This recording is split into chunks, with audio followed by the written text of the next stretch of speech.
kepada adik-adik tentang depresi ringan hingga berat. Sebelumnya kita perkenalan dulu ya. Mulai dari saya Khaila Rahma dari Psikis Rumah Sakit Husada.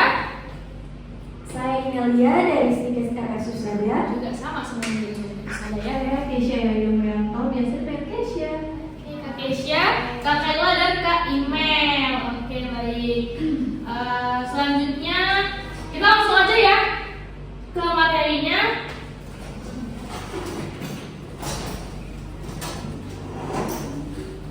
Nah, ini tuh tentang depresi ringan berat. Kita udah perkenalan tadi ya.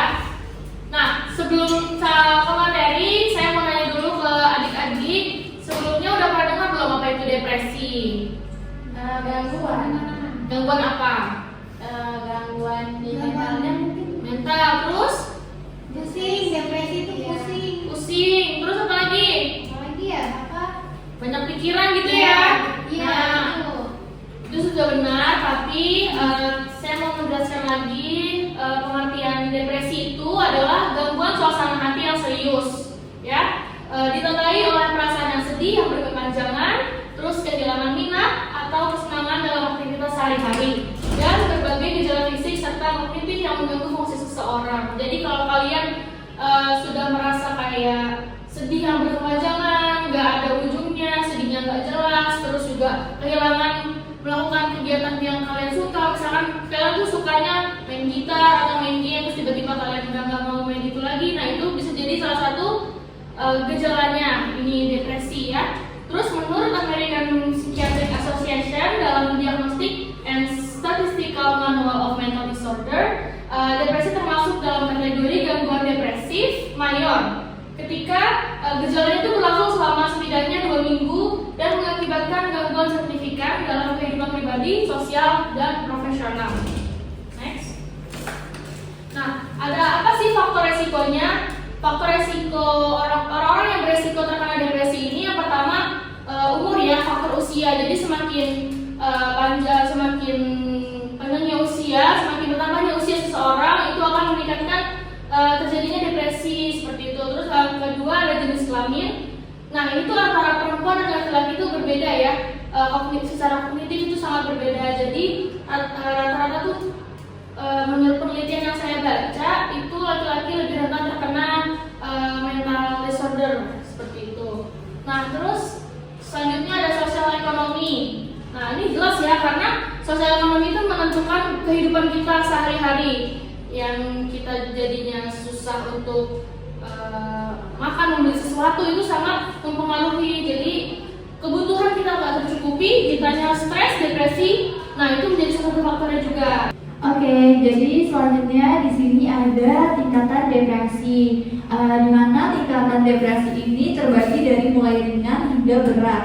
Nah, yang pertama ini ada depresi ringan. Di mana depresi ringan ini biasanya adik-adik kalau misalkan lagi banyak tugas ataupun nanti mendekati ujian, itu tuh kan suka stres nih. Nah, stres yang berlebihan itu bisa menimbulkan depresi yang ringan. Dan juga misalkan ada nilai ujian yang kurang dari nilai KKM gitu, terus atau melakukan kesalahan, adik-adik melakukan kesalahan, pasien ada perasaan bersalah. Nah, ini tuh bisa meningkatkan juga nih tingkatan stresnya dan mulailah di situ mengalami depresi yang dinamakan depresi ringan. Dan juga kayak ada sebuah penyesalan yang dirasakan oleh adik-adik juga itu bisa menyebabkan terjadinya depresi ringan. Nah, untuk depresi ringan sendiri ini pasti kayak melakukan aktivitas tuh sering merasa lelah, terus juga selalu menyalahkan diri sendiri gitu. Itu adalah salah satu tanda dari depresi ringan. Oke, boleh dilanjut.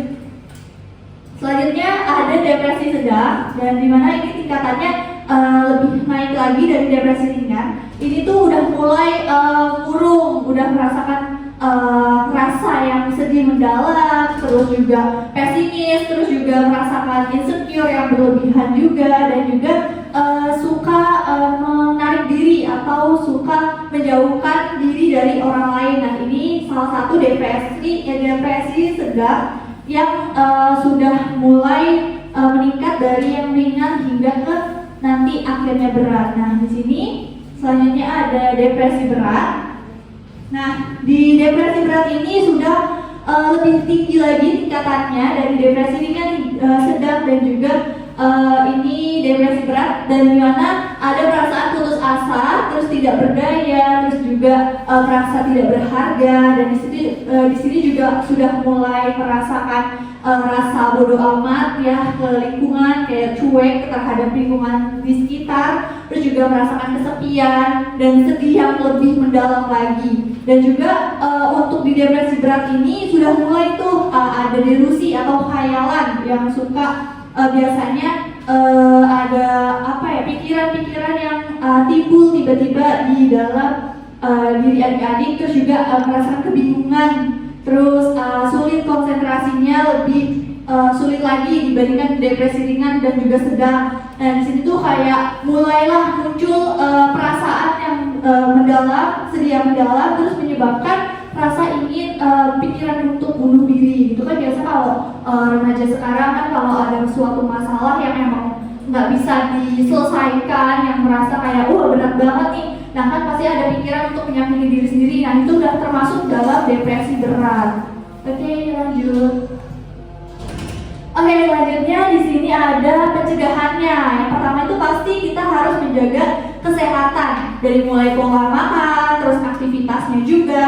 Kita harus menjaga kesehatan untuk terhindar dari depresi yang berat tadi. Terus juga di sini di dalam menjaga kesehatan ini pasti kan kayak kalau misalnya udah merasakan stres, biasanya kan remaja sekarang tuh suka lari ya. Nah, ini bisa dilakukan. Nah, itu cara baik untuk mencegah depresi. Selanjutnya ada kelola stres. Nah, kalau misalkan udah stres nih, kira-kira tugasnya udah banyak banget, terus kayak merasakan stres yang dalam gitu. Nah, pasti kan dari masing-masing individu, dari masing-masing adik-adik kan punya cara pencegahan sendiri ya. Seperti misalkan kita bisa makan es krim, bisa jalan-jalan sama teman-teman, bisa quality time sama keluarga mungkin itu, dan bisa mengatur jadwal kegiatan lainnya. Nah, itu tuh bisa untuk membantu kelola stres yang adik-adik alami. Selanjutnya ada jaga hubungan sosial. Nah, dari yang kelola stres ini kan kita juga perlu ya dari teman-teman juga untuk mendukung diri kita. Jadi kita harus menjaga hubungan sosial dengan lingkungan kita, kayak seperti teman-teman, keluarga, atau tetangga. Oke, selanjutnya ada temukan hobi. Nah, di sini ini sangat berarti banget, sangat penting untuk mencegah depresi, dimana dengan melakukan aktivitas yang menyenangkan seperti melakukan hobi, kayak misalkan ada yang suka nulis, ada yang suka lari, ada yang suka misalkan dengerin musik, nonton, itu bisa langsung dilakukan kalau misalkan sudah mengalami tanda-tanda dari depresi. Selanjutnya ada batasi waktu media sosial. Nah, media sosial ini salah satu dari penyebab depresi berat. Dimana kan biasanya kalau di sosial media itu suka ada hate comment atau hal-hal yang emang bisa memicu depresi. Nah, ini kita sebaiknya harus membatasi penggunaan media sosial untuk mencegah terjadinya depresi. Selanjutnya ada manajemen waktu, di mana kita tuh perlu untuk memanage waktu antara kegiatan sekolah atau kegiatan di luar sekolah. Itu harus dijadwalkan ya, harus lebih teratur lagi supaya rasa stresnya ini tidak terlalu numpuk dan bisa menyebabkan depresi. Selanjutnya ada kenali gejala. Nah, tadi kan sudah tahu ya gejalanya dari depresi itu. Jadi adik-adik itu penting banget untuk mengenali gejala yang dirasakan oleh adik-adik tentang depresi. Dan kalau misalkan sudah merasa depresinya sudah berat, sudah stresnya sudah sangat berlebihan, sedihnya sudah mendalam, itu sebaiknya adik-adik konsul ke tenaga kesehatan ya, kayak psikolog, psikiater gitu ya, bisa langsung datang ke orang-orang yang emang profesional dalam bidangnya. Oke, selanjutnya di sini ada hindari isolasi sosial. Nah, isolasi sosial itu adalah rasa diri kita ini menarik diri dari lingkungan kita gitu. Jadi sering mengurung diri di kamar, terus atau misalkan kalau misalkan ada teman yang nyamperin ke rumah, kita tuh nggak mau gitu. Nah, itu tuh kita hindari supaya tidak terjadinya depresi yang berat. Jadi selanjutnya ada penanganan depresi. Sama sih seperti yang sebelumnya, yang materi sebelumnya itu. Di sini penanganannya tuh lebih ke kalian bagaimana mengatur pikiran kalian sendiri. Dimana kalau kalian udah pesimis, udah mulai pesimis, itu dirubah menjadi optimis. Misalkan kayak kalian merasa nggak bisa melakukan sesuatu, tapi kalian harus berpikir kalau kalian itu bisa gitu. Kalau misalnya kalian lihat teman kalian bisa, terus kalian merasa kalian itu nggak bisa, kalian selalu gagal, itu kalian rubah pola pikir kalian, dimana pikiran itu tuh bisa mempengaruhi diri kalian juga dari kelanjutan dari depresi ini. Terus selain itu biasanya kalau misalkan depresi berat itu biasanya sudah menggunakan obat-obatan ya, ada obat khusus yang digunakan untuk penderita dari depresi berat. Nah, untuk obat-obatan ini juga kan biasanya didapatkan oleh dokter gitu. Jadi nggak sembarangan minum obat-obatan yang ada di warung atau ada di lingkungan kalian yang emang ada penjualnya. Oke, selanjutnya di sini penanganannya juga selain obat-obatan, tuh selain pola pikirnya yang dirubah, itu ada kegiatan yang tadi, yang kegiatan yang seperti olahraga rutin, pola makannya juga seimbang, terus juga perannya juga penting untuk mengurangi depresi. Nah, cara kalian mengelola rasa stres kalian, rasa depresi kalian, rasa sedih kalian, itu kalian harus menerapkan pola hidup yang lebih baik lagi.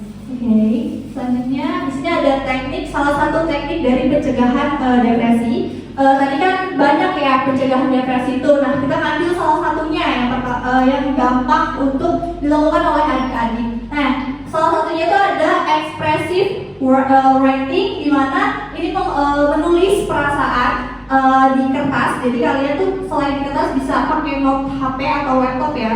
Nah, dengan menulis itu kan kalian pasti mengungkapkan isi pikiran kalian, isi hati kalian gitu, apa yang kalian rasakan di hari itu kalian bisa menuang semuanya di kertas gitu. Jadi dengan menulis itu kan kalian pasti kayak bebas ya, apa yang kalian rasakan itu harus ditulis supaya kalian tidak melakukan hal-hal yang bisa mencelakai diri sendiri. Nah, menurut penelitian nih, kita menurut penelitian dari Penny Baker di 2019 itu tuh menunjukkan bahwa menulis itu tentang pengalaman emosional dapat memberikan manfaat psikologis termasuk pengurangan gejala kecemasan. Nah, dengan menulis ini bisa mengurangi rasa cemas yang dimiliki oleh adik-adik. Nah, nanti kita akan melakukan praktiknya, di mana kalian nanti dikasih kertas oleh email, dan nanti kalian harus mengungkapkan perasaan kalian yang saat ini kalian rasakan. Oke, selanjutnya, oke, sudah selesai. Sekarang kita langsung praktik aja untuk menuliskan perasaan yang akan dialami.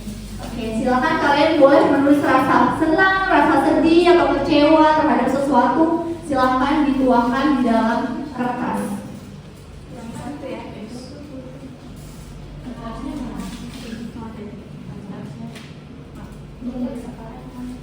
Kalian bisa menulis yang kalian dirasakan. Ya. Tapi nanti nggak dibaca kan? Ya. Boleh kalian kalau mau coret-coret atau semua kalian tuangkan. Taruh di kertas ini. Kita beri waktu 1 menit. Nggak berarti bisa apa sih? Ya udah sih jadi aja. Apa ya?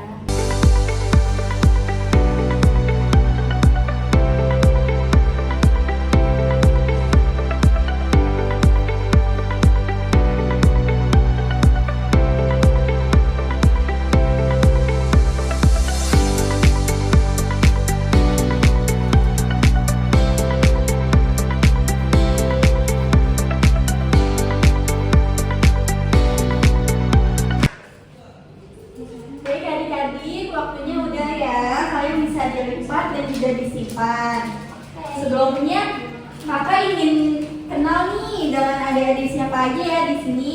Kita mulai dari adik ini dulu, siapa namanya ya? Devi namanya. Oh, Devi ya, cakep sekali namanya. Selanjutnya, Siapa ya? Nama aku Ina. Ina. Nana. Nama aku Ana. Ana. Ina. Ya, Ana. betul ya.